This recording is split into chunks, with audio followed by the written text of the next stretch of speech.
family. I recognize when I talk about my family and the situation, I'm very incoherent. I don't say things in chronological order. I just speak as it comes out.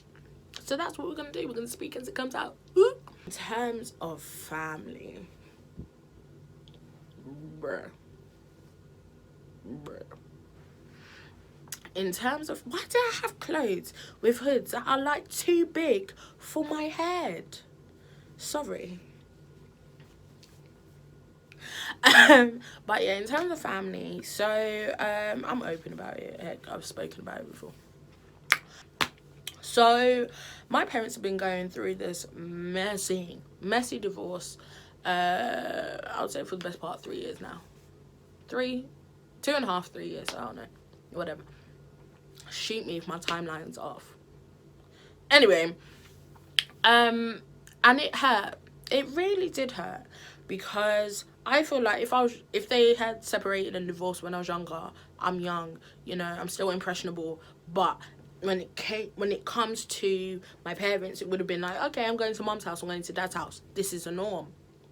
But growing up, yes, I've seen my parents go through their ups and downs like every relationship, but when you are so used to your family being a unit, being one, you know, when that's now torn apart and the rug is pulled from under you, it shatters you, because in all honesty, it crushed the little girl inside of me. I'm 24, but the little girl inside of me is still like 4 or 5, right? And it really hurt. It really crumbled me, because I was just like, what do I do? Because on one hand, I've always been a daddy's girl, and I still am. But then on the other hand, me and my mom had grew really close. So it was like, for me, it was like, I'm stuck between a rock and a hard place. Like, I'm not gonna pick and choose. I can't pick and choose my parents. I can't pick and choose whose side I'm going to be on. And I'll be real, the divorce going ahead was a complete shock to me. So I wasn't prepared. I wasn't ready. I wasn't prepared for it. It hurt. It broke the little girl inside of me. I was shattered. And then when you're hearing people say certain things, it's like, how am I meant to honor you when you're constantly breaking my heart? You know, in the Bible, we're called to honor your mother and your father so that your days may be long. I was like, bro, how am I meant to honor what is continuously breaking me down, what is continuously chipping at me? And it was hard, because it felt like I was being forced to choose a parent. And I'm like, I can't choose a parent. Like, I didn't choose you guys, yeah? Let's just start there. I didn't choose you guys to be my parents. God did, right? He gave Chimango to Felix and Ketty. He did that, yeah? I can't choose, because as much as I'm a daddy's girl, me and my mom got really close because of certain things that she was going through.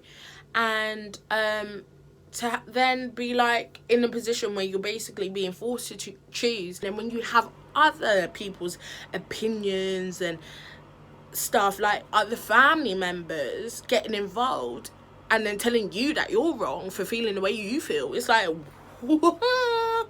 It's like, no, like, this is not it. And then as much as your heart breaks, and you literally just want to curl up into a ball, hide in a ditch and just duck out, you can't fully be in tune with those emotions, because the rhetoric now becomes, be strong, stay strong, be strong, stay strong, be strong, stay strong. Yeah, you can cry, but be strong. And it's like, no, I can't really cry because I'm not being strong. That was my perception. I was like, I can't actually let my heart break and grieve, because that's what it was, grieving the loss of my family unit.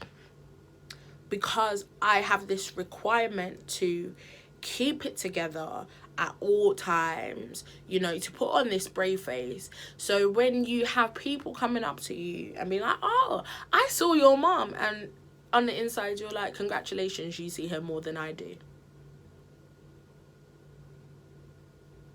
Or you're constantly being asked how your mom is, and the reality of it is you don't know. So you lie and say, oh yeah, she's good. I could not tell you, Wendy. I couldn't tell you how she was because I don't know. We had no communication. It was sporadic, and in all fairness to my mom, there was times where she reached out, or there's times where certain people on her side of the family would reach out, but because I literally just grew bitter about the whole situation, I was like, entertain you, have conversation with you for what? When I'm being disowned, let's talk about it. When I'm being disowned by aunties and uncles, or other people that you class as aunties and uncles, because you're trying to express how you feel, when you're trying to express the brokenness that you actually feel, when you're trying to express to them that you don't trust them because they freely ducked out, and now the only reason they want to come back into the picture is because they think you have a child. There were times, and there were certain family members, I'm not even gonna lie about it, that I was 100% ready to run up on. Snatch the earrings out, remove the wig, black it out, camouflage on the face, and running up. I know your location. I'm just going to be very real about it. That is how I felt. I was ready. We're running up, honestly, because I just felt like, as much as I am 24, I'm still the child in this. You shouldn't bring me into this. And then when you have the nerve to say, stay out of grown folks' business, hello, you're putting me in the business, yeah? You're putting me all up in the mix of it. You're mixing the dry ingredients with the wet ingredients. You're putting me all up in the mix. So then when I react out of a hurt place, when I react out of anger, when I react out of confusion, as much as I recognize within myself that wasn't the right way to deal with it, hear the words behind the actions. Hear what I'm trying to tell you. And if I'm trying to say to you, I appreciate that I might not be communicating this in the best way, or I might not be contextualizing it in the correct way, but this is honestly where I'm coming from. Don't then turn around and be like, well, you no longer exist, you're not my niece.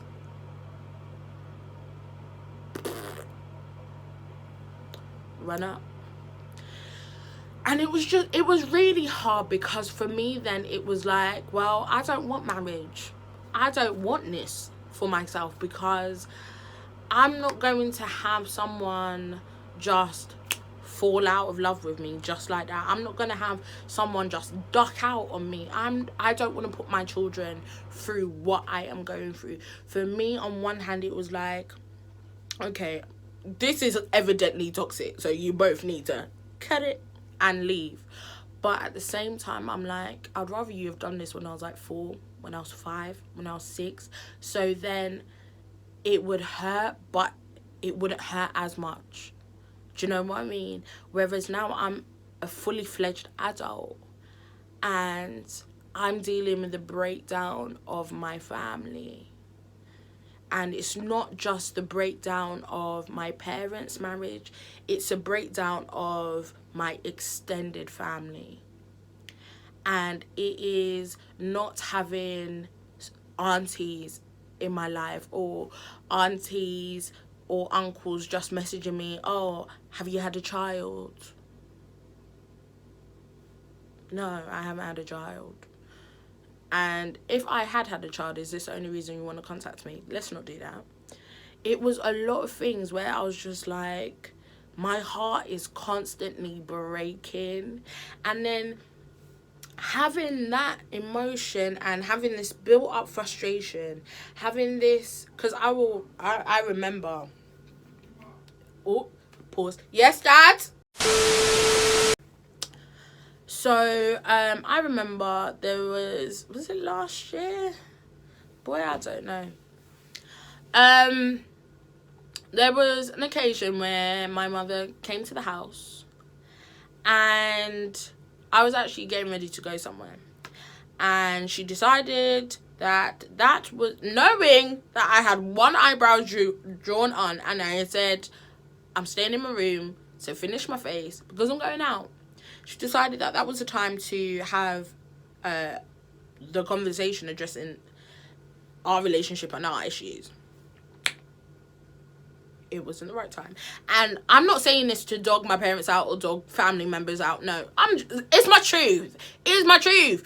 I don't care if you don't like it. I'm so sorry. I am so sorry. I am so sorry. Like, if your truth is not the same as my truth, it doesn't disqualify my truth. It is my truth. It's how I experienced the situation. It's how I found.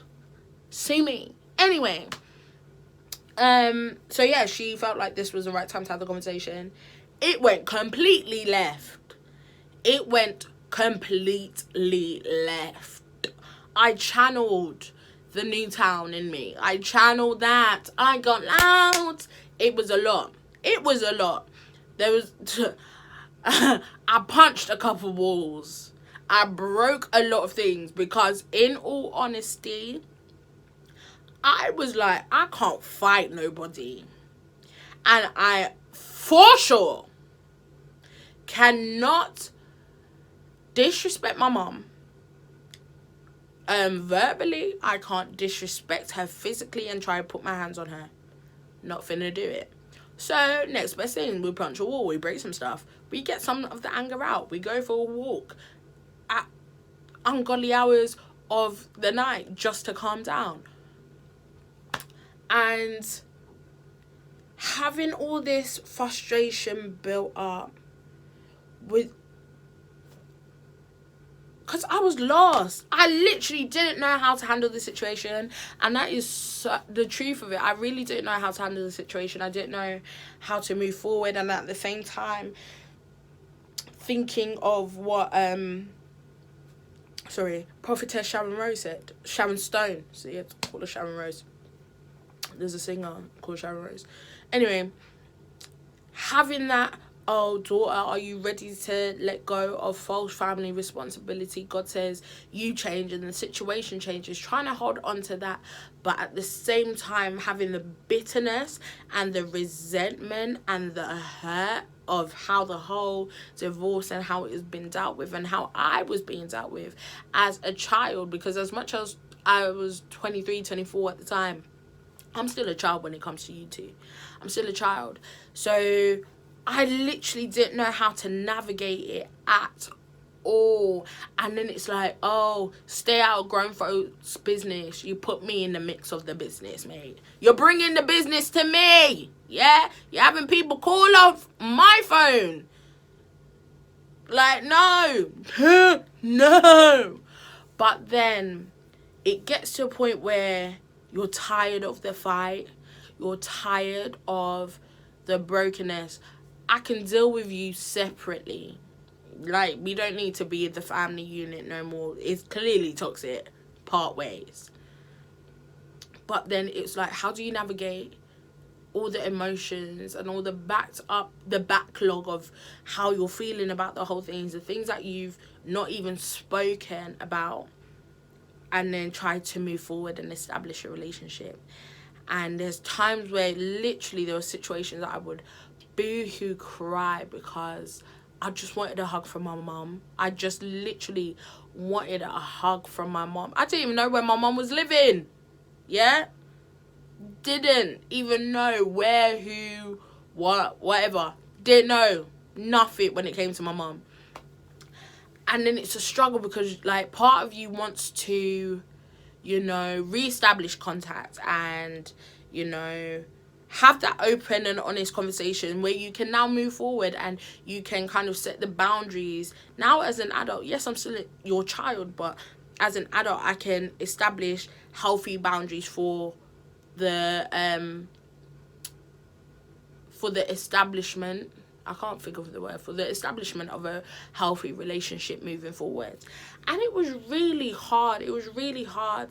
And I just remember being like, well, she's sleeping at night and I can't sleep. She's probably going about her business, laughing and being happy, and I'm here miserable.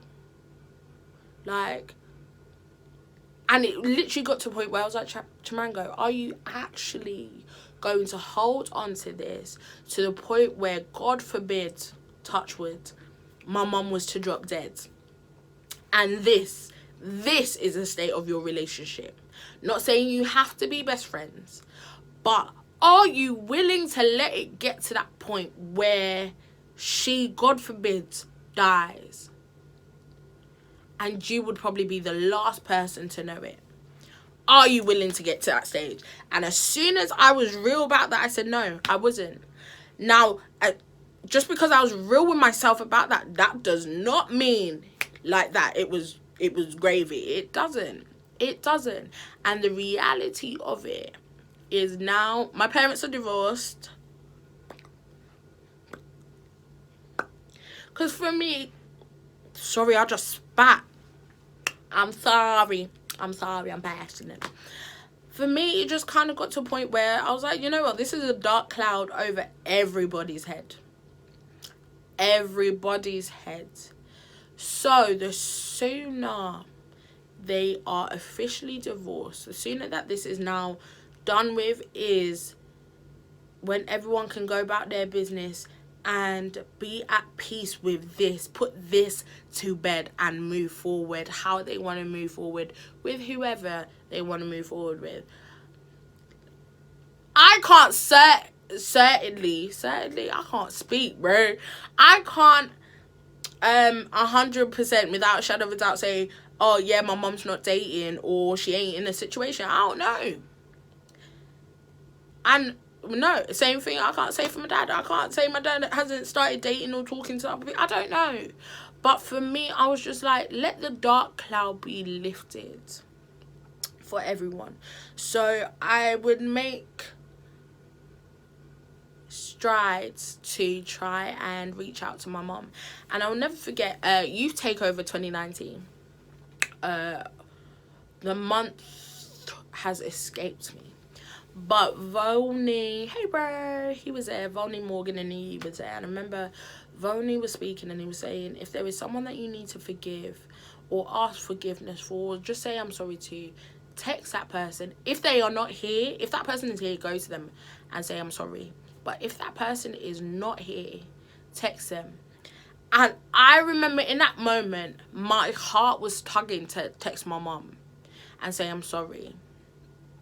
But at the same time, pride was like, you ain't got nothing to say sorry about. She's the one that should be apologizing. No, Chimango, take accountability for what you've done. Take accountability for how you have incorrectly handled the situation. Take accountability for how you have not been integral about the situation. Okay? Hello, somebody. So I remember that night, in that moment, I texted saying I'm sorry. And I remember my mum texted me back saying, what happened? What are you sorry for? And I didn't respond. I'll be real, I didn't respond because I was like, am I really trying to take accountability like that? But as it moved throughout the year, well, the rest of the year, like, we'd have small conversation. And I remember saying to her, I remember having a conversation with my brother. And I remember saying to him, I have to forgive mom, not for her, for me. Because this thing is eating me up. When people say, oh, forgiveness isn't for you, isn't for the other person, it is for you, it's 100% for you. Because, now, I don't know how my mom was dealing with it. That's her. And that is her truth. But she could have been carrying on all merry and stuff, but I'm holding it holding this unforgiveness, I'm holding this bitterness, I'm holding this resentment to a point where I can't function. I need to forgive her, not for her, but for me, so I can let this thing go, so I can breathe without being restricted, so I can move forward with my life. And I remember coming up to December, I think it was, I messaged my mom and I was like, Mom, would you like to go out for a coffee? To just go out for a coffee and just chill. And honestly, I thought I was going to get blank. And I remember more or less straight away she had responded. And this was after my mum had written myself and my brother a letter apologising in part. Obviously, I knew she wasn't going to fully apologise in the letter because I just felt like my mom's like me. My mom's very much a talker and a face-to-face talker. So for me, that part, because I'm like my mom in that sense, is I can be stubborn, right? And seeing that letter, I was like, my mom is willing to let go of her pride, let go of that stubbornness that she sometimes has to apologise. Whether it's in part or in full, it's a start. So as a result, I messaged her and then we went out, we met out for coffee. It was awkward, I won't lie to you. It was in Debenhams Cafe in town. It was awkward, to say the least. But it felt good.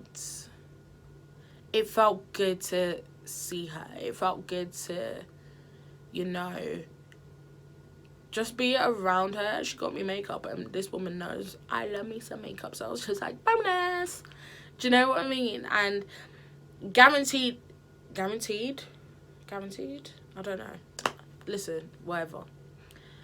Although I went to the coffee with the intention of, we're gonna air it all out, we're gonna have this open, honest, candid conversation, I want to know how you felt about the whole situation from your perspective, and I want you to be able to hear me from my perspective, whether we agree or disagree on our perspectives and how things went. I can agree to disagree, but this is about moving forward. I don't want anything to be held back. Let's just get this all out so we can now build a whole new foundation. This is not a new chapter in an old book. Scrap the book. The book's gone. We're starting afresh. Do you know what I mean? But obviously when you're sitting in Debenhams and then you've got Sally and Susan next to you eating their fish and chips, it's not the place. It's not the place to have that type of conversation. And I recognize that, but the fact that, it was a start, I'm actually so much happier and at peace with my family situation. And I can only attest it to, okay, daughter, you change and the situation changes. I can't tell you when the last time I fretted about my dad going to court for the case was. I can't. Because it got to a point where I was like, I'm fighting a struggle that I shouldn't really be fighting. This ain't my business. What you two have going on is you two. How you then handle your divorce is you two. I should never have been brought into the messiness of it.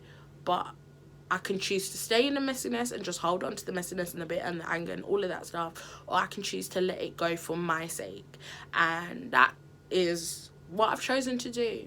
Now that my parents are divorced, I feel, for me, the clouds lifted. We move differently. We're moving forward. We're re-establishing healthy boundaries. Do you know what I mean? We're re-establishing a healthy mother and daughter relationship. We're going to re-establish a healthier father and daughter relationship. Do you know what I mean? So that's family-wise. That was probably so incoherent. There is so much more that I can say. But that is all I'm going to say on that. And we're going to move. Relationships! Oh, relationships.